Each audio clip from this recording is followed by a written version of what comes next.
Good morning guys. So, day off ko no, pero hindi talaga day off kasi kailangan nating maglinis. So ngayon guys, bihira ko lang to magawa kasi talaga namang laging walang time. Magpapalit ako ng beddings. Ang gulo-gulo ng bahay namin. Nagugulumihanan ako kaya kailangan maglinis. So, maglinis-linis tayo, magpalit ng mga sapin-sapin. Hindi lang pansinin ang kakalatan ng aking buhay. Yan ang realidad guys. Reality of life. Ganun talaga, lalo na't may maliit na bata. So, maglagay muna tayo ng ointment. Yung aking video ng Universal, tinanggal ko kasi na copyright. Ewan ko kung bakit. Wala naman sanang mga tugtog yun. So, tinanggal ko na lang. Ang dami pa namang views no. Nasa 50 na. O, marami na yon compare sa ibang So, palit tayo ng sapin ng kama. Habang naglalaba, katapos ko lang maglakad-lakad at magdilig. After maglakad, magdilig. So, maya-maya naman. Kasi ito, naglilinis nga ng papalit ng mga sapin-sapin. Tapos mamaya naman, magtitingin na naman tayo ano ang ating ipapakain sa ating mga alaga. Gawin ko lang siguro silang chicken sandwich sa Adrian at si Angeline. We'll see. Sila Oscar gusto shrimp ang nire-request ni Giovanni. So, nakakapagod guys. Ang nanay talaga walang day off. Day off ko na sa trabaho, pero andito naman nagtatrabaho sa trabaho na walang sweldo. Never nagkaroon ng sweldo ang nanay sa loob ng bahay. Ito ang realidad ng ating buhay. Alam dito sa Amerika guys, wala namang hindi uso katulong kasi hindi natin ma-afford magbayad ng katulong. Diba? Ang gulo ng ating bahay. Lalo na to guys dahil maglilipat kami. Hindi ko maintindihan. Saan nilalagay yung mga gamit na to pag lumipat kami kasi mas maliit yung bahay. We'll see kung anong gagawin ng aming tatay. Kami ay lumipat na. Hindi na kami magkasya. Kailangan talaga magbawas din ng mga gamit. Mga damit, bawas-bawasan na. Damit pa lang niya, hindi ko na alam saan ko ilalagay. Mas marami ko siyang gamit sa akin. Okay. So, napalitan ko na ng sapin. Pupundahan ko naman ang aking mga, ayan na. Kita nyo ba? Ayan. So, lalagyan ko naman siya ng punda ang mga unan. And, I'll be right back.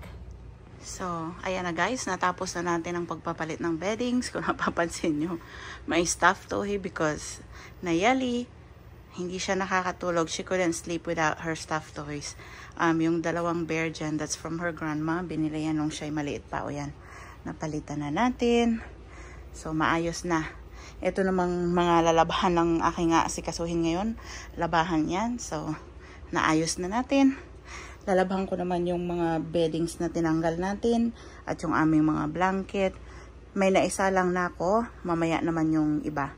Okay guys. Mag-iisip muna ako kung ano yung ipapakain ko sa aking mga pamangkin. At i-defrost ko yung iluluto ko mamaya. O, diba? Bising-busy ang lola nyo. Parang ultimo manok. Ayaw na akong pakainin. Kakaparaso. $20. Paano na tayo kakain yan? Uy. Nakakatakot na guys ang presyo ng bilihin. So, subukan natin. Dalawang lutuan ko to. $17 guys. Plus tax. Subukan natin. So, andito na ako sa bahay guys. So, ito yung mga nabili natin. Pinot away na ni Isabel yung iba.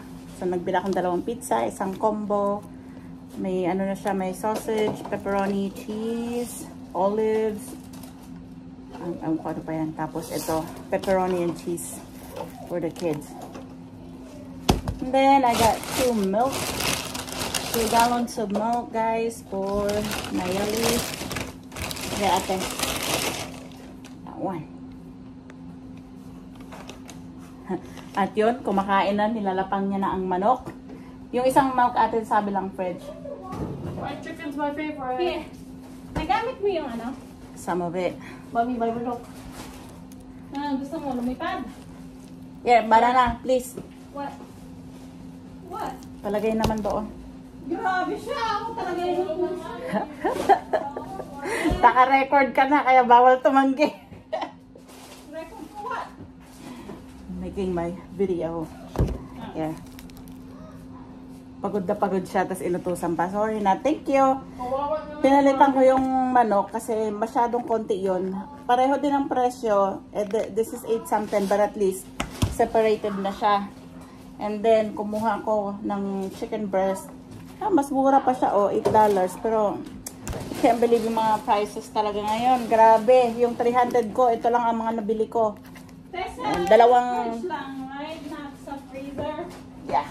Dalawang chicken wings. Kaya ka na, mami. Tapos ito, nagkuha ko, tinan nyo, 2 peraso lang, rib eye steak, thin cut. Tag-isa si Giovanni, si Oscar, sila lang naman kumakain yan. And then, ito, pang halo-halo namin ni Isabel sa gulay. Ate, here. This is gonna go in the freezer. This one, I'll take care of this. Kakuha ako ng cucumber kasi hindi enough yung cucumber natin dito. May mushroom.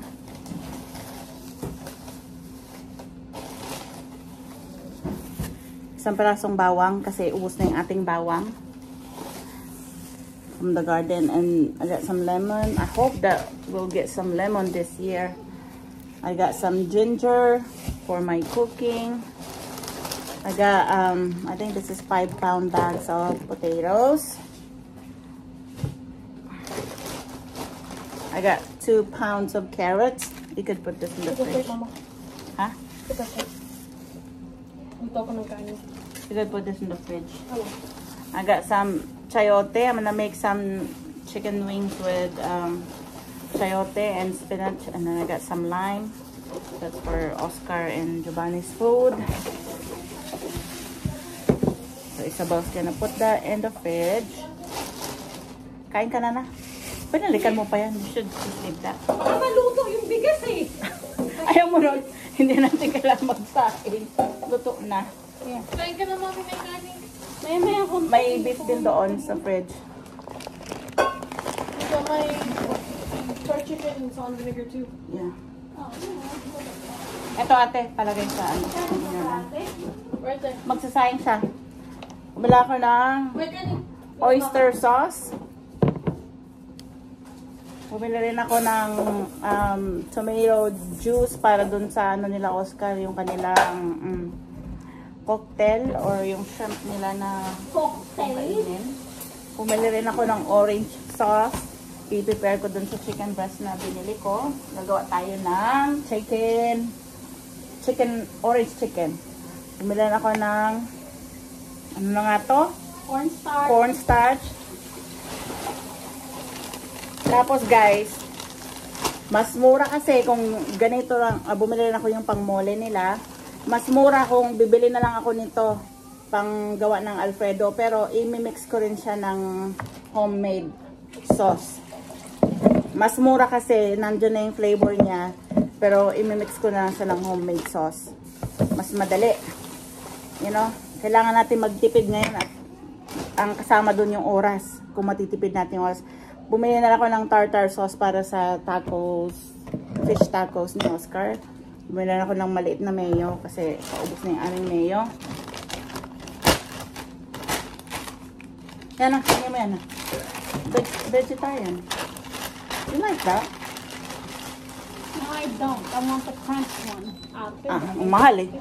Oh, Kung ano lang yung nakaya natin. Hindi. Hindi, yan din yung gusto ko talaga. No, yan ang gusto ko. Walang spinach, guys. I will put that in the fridge. Awa ng Diyos, walang juice. No, yung Isang head lettuce. Ha? Yung cantaloupe. Yeah. 150. Yeah, tomorrow. Andyan na yun. Tomorrow na. Bukas na ako. Mainit bukas And then, I got some sliced bread for their sandwiches. Kumuha rin ako isa nito. Ano niya, sa tanghon. Tortilla para rin sa kanila. Bagel for Oscar and Giovanni's breakfast. Kumuha rin ako meron. Alam niyo na, panghulog sa Pilipinas. Siningit. Uy, nakita mo ba yung mga dinala ko dyan? Wow. Na And then- panghulog sa Pinas? Yeah, later I'll check. And then cumin. Ito guys, ilagay ko to doon panghulog ko sa Pilipinas. Alam nyo na, magpapasko na. Kailangan na nating magpadala. Bumili rin ako nito instant yeast in case wala na akong trabaho sa lake. Sipagin tayong gumawa ng bread. And then kumuha ako nitong dalawa creamer. Pampadala rin to guys sa Pilipinas. Dalawa. Kasi may kape na ako dyan, creamer. Isiningit ko doon sa budget na binigay ni Oscar na 300. Isiningit ko yan guys. Para sa aking mga mag-anak. Bumili rin tayo ng granulated sugar. Pang stock yan.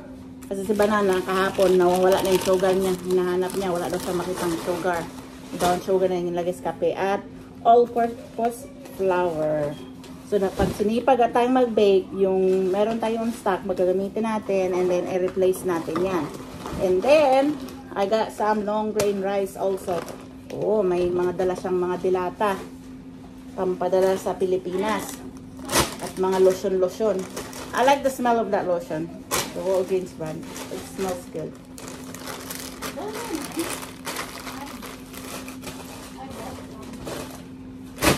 So yeah guys, ano pa ba ang ating nabili? Bumili rin ako ng fried chicken. Ilang peraso para sa mga kung kumain ng fried chicken. Para daw kay Ana. And then, bumili rin ako nito guys. Oh, sushi, pero vegetarian. Ayaw niya. Kasi vegetarian daw. Gusto niya yung mamahalin. Ipang vegetarian lang tayo. Doon tayo sa mura-mura. So, that's it guys, yung 300 natin, yan lang po ang ating nabili. Kung tutuusin, marami na yan. Grabe na ang pag-ikot-ikot ko para lang makakuha ng mura-mura. Ang hirap pagkasyahin ng budget ngayon. Nakita nyo naman yung presyo, yung manok pa lang. Diyos ko po, $9 isang takba. Oh well, it is what it is. So, magtipid-tipid tayo. And if you like our video for today, please hit like. And if you're not subscribed yet, please consider subscribing to our channel. And have a blessed night, everyone. Bye. Bye!